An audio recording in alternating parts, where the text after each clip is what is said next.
Yo, what's good everyone? Welcome back to another video. I'm excited for this one. This is going to be some real appointment setting sauce, some sales sauce that I can't wait for you guys to implement. So this is going to be the 5-step appointment setting framework. The exact same one that I've used for the past 3 years, and I've used it to book 10 plus qualified calls per week, not just for my own business, but when I was full-time appointment setting as well. So what I'm about to show you guys are the same principles and frameworks that I've used, or the framework that I've used since 2022. So it's been 3 years. This is 2025, September, and this is the same exact framework, more or less, that I've been using since when I was first starting out in remote sales. You know, like I says here, it worked when I was still a full-time appointment setter and made my first dollar in line with this. It worked when I first launched my mentorship program and signed my first few clients. About month 2 in of starting it, I hit my first record month of 8.6K revenue, 8.1K cash collected, all because of this framework I'm going to show you guys. Super simple, easy to replicate, just tweak it for your own niche and your own offer. Even after 3 years, it stood the test of time, and not only do I use it today, and it still books me 5 to 10 qualified calls per week, if not more, I've shared it with my other clients as well. They've gone on to become top setters in their offer in 90 days or less, making 2 to 5K plus a month consistently in commission. This is me before. If you guys have followed the channel before, you've seen this picture so many times. You know the story behind it. I was just a little kid, to be honest. And I was also working a 9 to 5 at the time, working at a sushi restaurant. Now this is 2025, suited up, booted up, having the financial time and location freedom that I've always dreamt of when I was younger. I want the same for you guys, so when you watch this video, take notes and implement this for when you're on an offer. Again, just to give you some reality here, this was my record month. And then these are some of the other clients that we've worked with in the past, the other students who've also used the same sort of framework. Anshir, $748 in a week. Alistair, 1K day, $1,000 in a day, guys. What would you do if you made $1,000 in a day, right? 12.5K USD MRR, monthly recurring every single month coming in. And then Uno here, like I said, being the top setter, booking 49 calls in 1 week, closing 9 deals, saying that the Oracle is worth it, our mentorship and the community, 15 closes, number one on the leaderboard, guys. So I'll let you pause this. You can take a screenshot. These are the wins, and then the rest of the guys here as well. All right. So without further ado, here's the framework breakdown. Before I do a deep dive, I want to give you some context on what the 5 steps actually are. So number 1 being the opening. Opening basically means kicking off the conversation. Number 2 is going to be report and leverage. Now, these used to be separate steps. What I found is you should be doing both of these at the same time. Again, you'll see what I mean later. Pitch, super simple. Introduce them to a potential opportunity, basically pitching them to book in a call with your offer owner or with your closer. And then the last thing is the close. Obviously actually getting that appointment booked in on the calendar. And then confirmation / follow-ups, ensuring that they are prepared and will show up to the appointment. This is super important, and we're going to touch on this later. But without further ado, like I said, let's get into the framework. If you don't know what a lead magnet is, it's basically if you give a freebie. Profile basically means you're going to go through the profiles, likers, commenters, and new followers. But these are just some ways that you can start conversations. So let's go through these. For example, with lead magnet, it's a freebie. You're going to give the freebie to the prospect. And then you could just say this, like, just send it now, hope it helps, or here you go, name. And then you would ask a question to gauge interest and qualify. If someone liked a recent post on your offer's social media page, you just say, hey man, or hey name, appreciate you liking the content, liking the post about XYZ, and then you ask them about their business, or you ask them about their health. We're gonna go with the health and fitness niche here, guys. So if you're working on a health and fitness offer, take notes. How's your health and fitness journey going? Something super simple, super open-ended. I don't know why that says prospect says yes. Let's say it could go one of 2 ways. Let's say like with this one, I forgot to tweak this, guys, my bad. Let's say with this one, let's say they're going good, then you just ask them more about it. You dig more into it. Oh, that's dope. How long have you been doing that for? Or you could say, oh, like how's it been going so far? Like what's your goal right now? Are you bulking? Are you cutting? Are you trying to maintain? What's your goal weight? Where are you at the moment with things? So you're just asking super simple questions, just asking them about themselves to, learn more about them. So we call it fact finding. We're trying to find out the facts of the situation first. Oh, nice. What stage are you at? If the prospect says they haven't even started, or they're just starting out, you could ask them about that too. Oh, cool. What's stopping you from getting started already? Are you still confused about certain things that's holding you back from getting started? Oh, cool. How long ago did you start? All right. You see how I'm just rifling off of these in my head? I'm not trying to be super fancy with it. I'm just trying to ask more about themselves and their situation so they can open up. Because again, most of the time, these are going to be cold leads. Cold or warm at least. You ask a couple questions about themselves. You're in the report and leverage phase. The whole time you're trying to be trustworthy, right? You got to be just an authentic, real person, right? Don't just sound like a bot. Don't just sound like you're reading off a script. Prospect answers, And then based on if you can help them, which is 90% of the time or not, ask permission to qualify, and then, or kind of disqualify. So this is kind of like our first pitch. This is our way of getting into more rapport and leverage, of trying to find out more about them. My favorite line is just, honestly, hate to be forward, but I'd be down to help you with this if you're interested. So if they said, oh, I'm 64 kg right now, I want to bulk up to 70 kg. I'm right now struggling with my diet and recovery. Working out is good, but I just need that diet plan and accountability. Okay, sweet, bro. I mean, honestly, hate to be forward, I can help you out with that if you're interested. Would you be down? Super simple. If you built the rapport and you're likable, and you've also built some authority, then 9 times out of 10, they're gonna say yes. If they say no, if they say something like, oh, I don't know, like, are you gonna, is this paid? Is this paid? Is this a program I'm not trying to buy? I'm not gonna share it with this in this video today. You can go through my content and you can find this video specifically. 2024 appointment setting, objection handling. I have some videos on how to handle objections. You can go check that out. When it comes to them saying yes, that's cool. They want help now. Is it cool if I ask a couple questions about your situation? And then they'll say yes. And example questions for the fitness niche, are they working 9 to 5 or are they in school or both? Why? Because it tells me subtly about their financial situation. If someone is, let's say, 17 years old and is still going to college, chances are they probably can invest 4 figures into fitness coaching.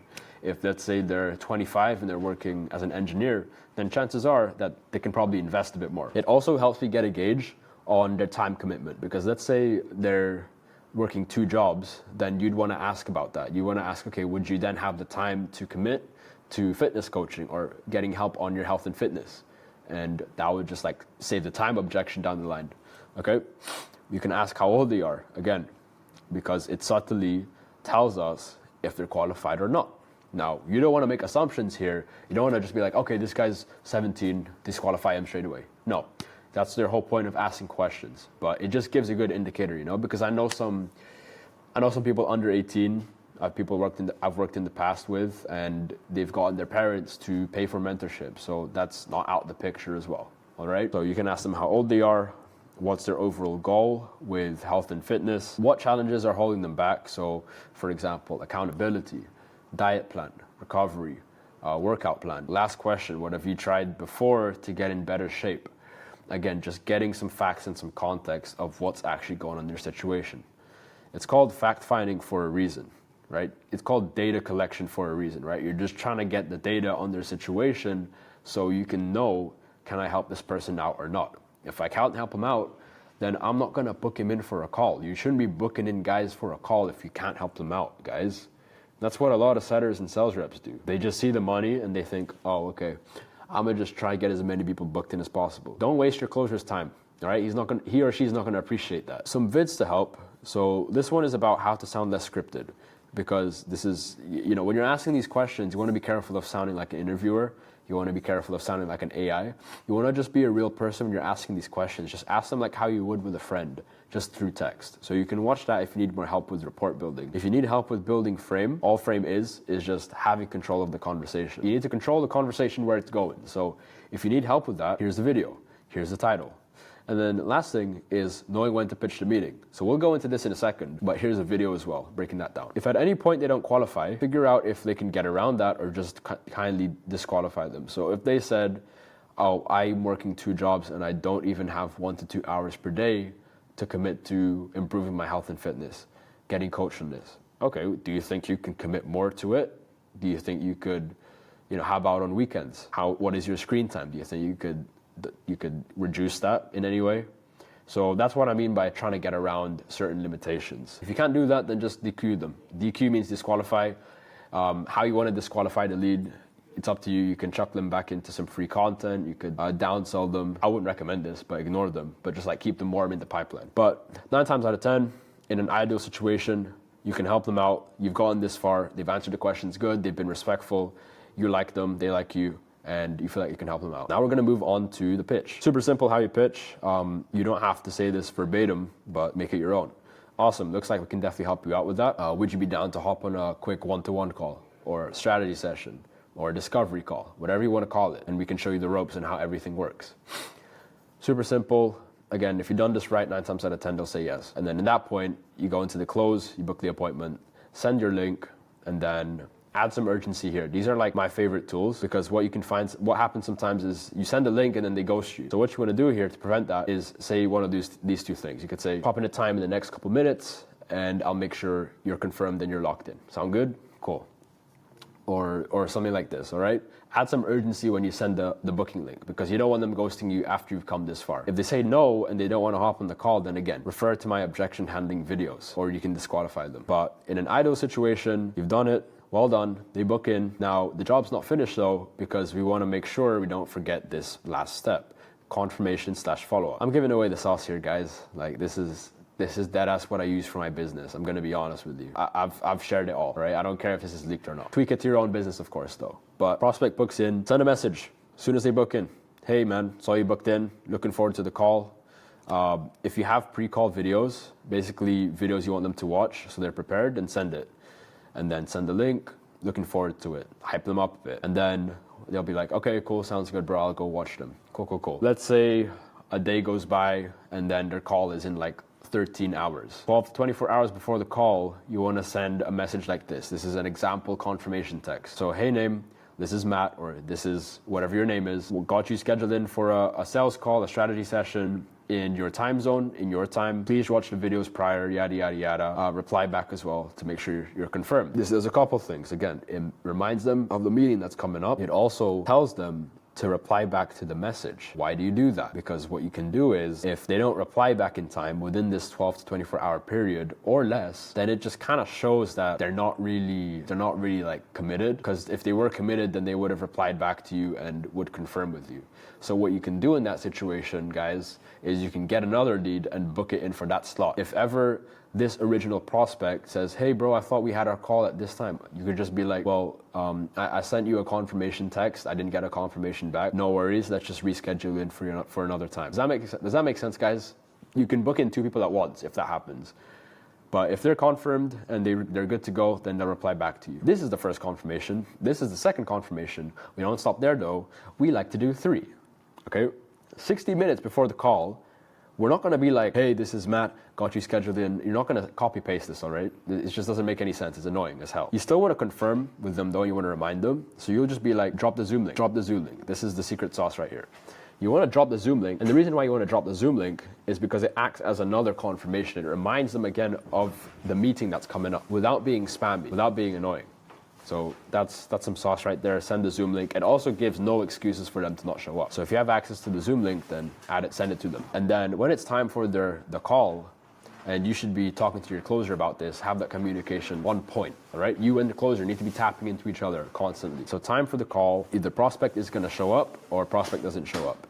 If the prospect shows up and they close, then send them a message like this. Hype them up, congrats, welcome into the team, and congrats to you as well, Mr. Setter, that you're watching this because you made your commission. If they don't close, figure out the reason why from your closer, and then you could just send them a message like this, like, great speaking with you, looking forward to serving you soon down the line, and then you can keep them warm, chuck them back into the funnel, yada, yada, yada. Do what you need to do to keep them warm, because down the line, maybe they will buy again. Prospect no-shows after 5 to 10 minutes. They'll say they don't show up. Hey, name, saw you couldn't make it to our strategy session. Is everything okay? So you notice how I'm not coming here like confrontational. I'm not saying, yo, bro, why the fuck didn't you show up to my meeting? What's wrong with you? You're super disrespectful. No. We're not gonna do that. You never know what someone's going through. I'm a big believer in leading with grace. So, people might have had a last minute emergency or something last minute came up. Maybe stuff like that happens. So you just want to lead with grace and just ask them if everything's okay. You're not burning the lead and you're still getting a response. They'll reply back, you'll be like, oh, so sorry, bro, yada, yada, yada, whatever they say, just be like, all good, man. Let's rebook you in for this time. So reschedule them back in the calendar and get them to show up the next time. If they don't respond, then follow up with them and try rebook them in. So I hope this makes sense. Like I said, I have videos here to help with more specifics, like the report building, like the leverage, like the follow-ups, like the objection handles. I might even make an updated video in the future on this. Big thing. If at any point they stop responding, always remember to follow up. Don't be a setter princess. So setter princesses, they're basically getting butthurt when someone leaves them unread. You don't want to do that. You want to always be following up. I have a video here breaking that down. And then things to keep in mind before we wrap up, guys. Use this framework to start with, and then you can tweak it later, like to how you talk. The more authentic, the better. This is a framework. This is not a script. This is not something that you have to say word for word for word. You want to tweak it to how you talk. You want to tweak it to your offer and to your niche. If your offer helps older generations and it's more professional, then talk in a more professional manner. If you're helping a younger crowd, then you can afford to talk in a bit more slang or be more informal about it. Does that make sense? So use the framework to start with as like training wheels, and then take the training wheels off and see if you can run through this whole framework just by yourself. Strike a fine balance between rapport and leverage. What I mean by that is, if you see here earlier, we have rapport and leverage. It's like a scale. We're trying to make it even here. We're not trying to tip on one side to the other too much. If you see this as rapport, you see this as leverage. If you build too much rapport but not enough leverage, the prospect will like you, but they won't necessarily respect you. And that's not what want to get them to book in. They won't follow your lead. They won't hop on a call. They won't admit that they need help. So don't just be Mr. Buddy Buddy with them. Get some respect. However, if you're too much on the leverage side and not enough on the rapport side, you're not being like a genuine person, they won't even like you or trust you in the first place to want to hop on a call. They'll just think you're trying to sell them. Right? You're just going to sound like an absolute bot. So you just have to be real. You have to be a cool person. And also just get your respect. Play around with qualifying questions. You can use your own or the ones given and obviously tweak it to your own offer and niche. So I'm referring to these questions here.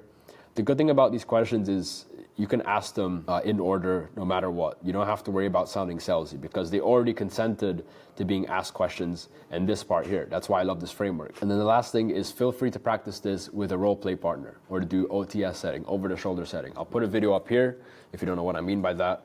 And you can get the hang of the conversational flow, the rapport building, the objection handling. Basically like sparring in the gym. If you guys do boxing, if you do martial arts, then sparring is a huge factor in winning your actual fights. You need to simulate the actual fight before you actually get into the fight. So same thing here with sales. Make sure you find a sparring partner and you practice this. And then I think that's pretty much it. You can pause, you can watch the video again if you need more help, but that is pretty much the framework here.